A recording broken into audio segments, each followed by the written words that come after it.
Ciao les fans, troisième et dernière vidéo de notre série sur les 24 heures du Mans et on va parler de quelques éditions marquantes.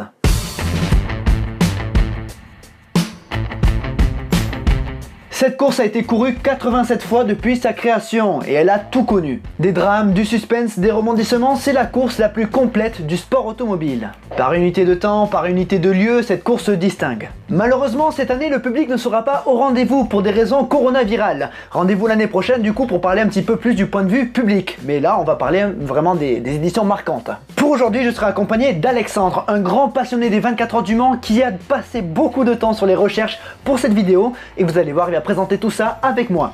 J'espère qu'il est prêt. Je tiens à préciser qu'évidemment certains d'entre vous ne seront pas d'accord avec nos choix des éditions. Clairement il va en manquer.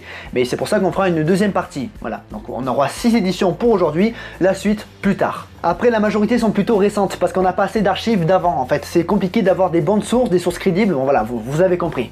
Est-ce que vous êtes prêts pour ces éditions marquantes des 24 heures du Mans? C'est parti. Commençons par 1923 et l'édition originelle des 24 heures du Mans. A l'époque, tout était différent, la vision de la course n'était pas la même et les 24 heures du Mans se couraient selon une règle particulière.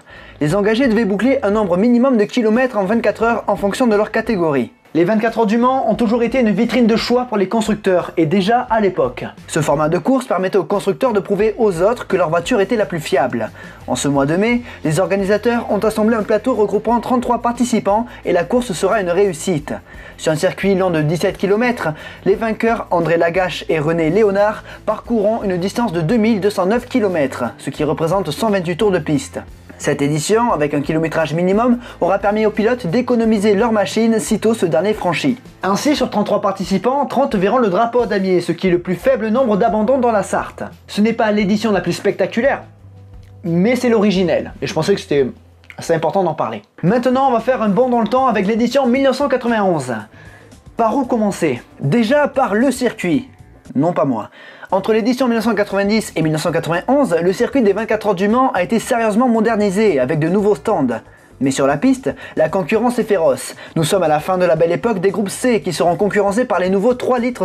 De véritables monstres sur 4 roues, des Formule 1 déguisés. Parmi les protagonistes, nous retrouvons 5 constructeurs. Porsche avec leur 962C qu'on ne présente plus tellement elle a marqué l'histoire de l'endurance, mais ils auront de gros challengers tels que Jaguar avec leur XJR12 et les fameuses Sauber Mercedes qui réaliseront d'ailleurs la pole position. C'est également cette année que Peugeot arrive pleinement dans la Sarthe. Le constructeur français est brièvement apparu aux 24 heures du Mans quelques années auparavant. Mais cette année, la marque au lion met les moyens qu'il faut pour concurrencer ces monstres de l'endurance. Mais parlons du 5e constructeur, Mazda. Cette voiture à la livrée plutôt reconnaissable cache sous sa carrosserie une technologie assez surprenante, le moteur rotatif. Oui, en fait ce sont les pistons qui sont rotatifs. Voilà, on en parlera plus en détail. Mais voilà un petit aperçu du bruit que ça fait, c'est un régal, un porno auditif.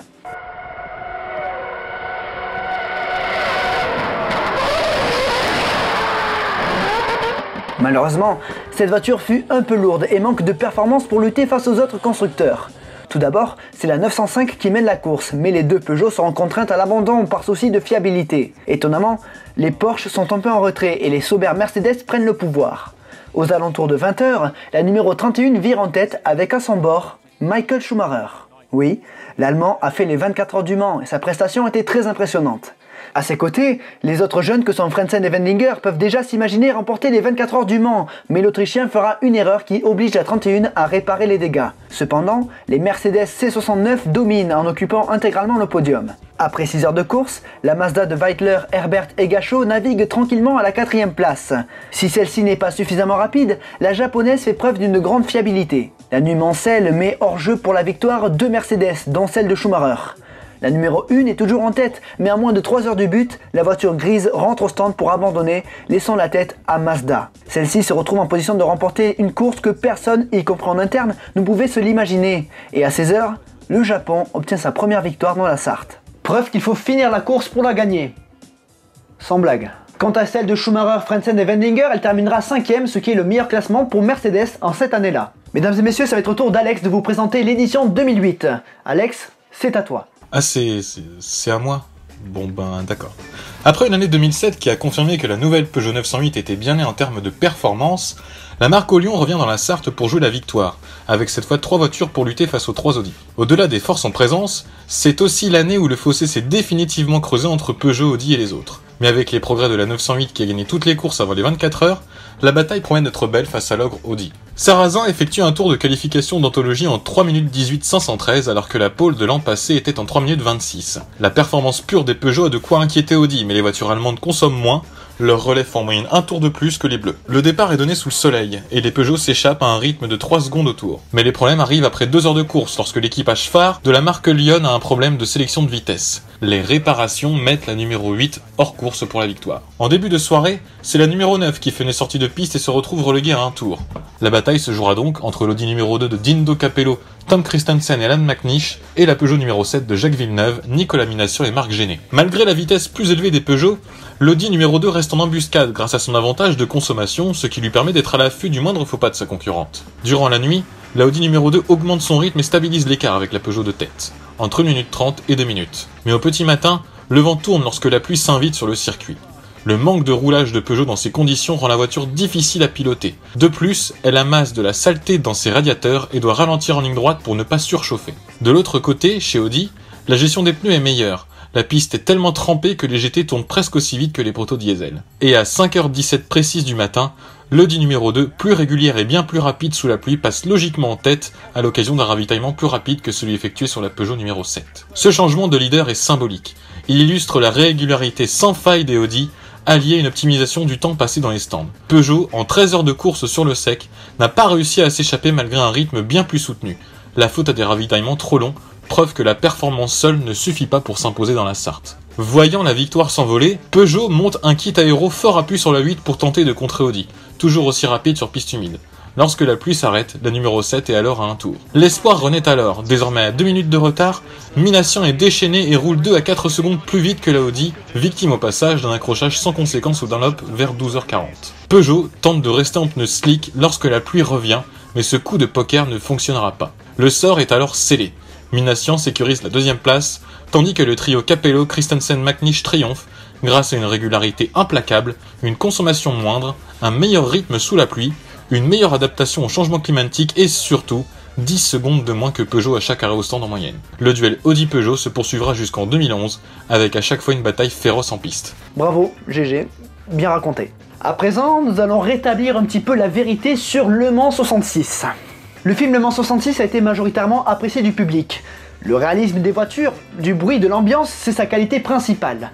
Mais ça se passe pas vraiment comme ça. Il est vrai que les Ferrari dominaient l'épreuve et la rivalité Ford-Ferrari est bien née d'une tentative de rachat par le constructeur américain. Enzo Ferrari faisait face à de sérieux problèmes financiers qui auraient pu faire disparaître la marque italienne. Et au dernier moment, alors que le contrat de rachat était quasiment signé, il a tout annulé. Voilà, c'est tout ou rien. D'ailleurs, tout ça est raconté un petit peu plus en détail sur la vidéo dédiée à Enzo Ferrari. Je vous laisse aller la voir si vous voulez en apprendre plus sur Il Commendatore. Touché dans son orgueil, Ford s'est lancé dans un défi immense. Partant de rien, l'objectif était de battre les rouges au Mans. Leur première participation en 64 et 65 se sont soldées par des abandons par souci de fiabilité. En revanche, l'année suivante, Ford arrive en favori avec une armada de MKII. Oui, MK2. La dernière fois, vous m'avez saoulé avec MK Yves, mais je savais très bien que c'était Mark 4. Mais là, je comprends, c'est MK2, vous avez compris la blague. Bref, pour l'image, c'est Henry Ford qui donnera le départ. La performance des Américaines ne laisse aucune chance à Ferrari. Seule celle pilotée par Parks et Scarfiotti réalise l'exploit de rester dans le même tour. Mais la voiture rouge sera victime d'un accident avec la Matra de Schlesser. Durant toute la course, la numéro 1 de Miles et Hulme s'est battue pour la tête, mais en fin de course, elle est challengée par la numéro 2 de Heyman et McLaren. L'équipage néo-zélandais remportera l'épreuve en passant clairement la ligne en premier. Et c'est ça que je reproche principalement au film. Il passe la ligne en premier. C'est l'aspect hollywoodien, voilà, qui me dérange. Carroll Shelby était un surdoué, c'est vrai, mais il n'était pas tout seul. Ken Miles était un bon pilote, mais c'était pas le pilote qu'on nous vend dans le film, voilà. Il était un très bon metteur au point, c'est vrai, mais c'était pas le plus rapide. D'ailleurs, s'il a réussi à faire un aussi beau 24 heures du Mans, c'est grâce à son coéquipier Dennis Hulme, champion du monde de Formule 1 en 1967. Et puis Enzo Ferrari n'a jamais été dans la Sarthe. Voilà. Encore ça, c'est pas trop grave si on le voit là, mais je rétablis la vérité, c'est un petit peu mon rôle, voilà. Je suis le rôle du casse-couille. Donc faites attention à ce que vous voyez. Alex, t'es prêt pour 2011 ? Si je suis prêt, ah bah maintenant que je suis lancé. Après une édition 2010 humiliante pour Peugeot avec 4 abandons dont 3 pour une bielle défectueuse, Peugeot se devait de réagir pour prendre sa revanche sur Audi qui a réalisé un triplé historique et un record de distance. L'édition 2011 marque 2 changements majeurs de réglementation. On demande aux prototypes de réduire leur cylindrée et donc leur puissance. Les catégories GT1 et GT2, elles, deviennent GTE Pro et GTE Am sur des autos basées sur le GT2 dans une optique de réduction des coûts. Il s'agit là du duel le plus épique entre Peugeot et Audi. Le départ est donné et la bataille est rude d'emblée entre les deux protagonistes. Le combat sera âpre. Les différents équipages savent que la victoire se jouera à couteau tiré. Et au bout d'à peine 1 heure de course,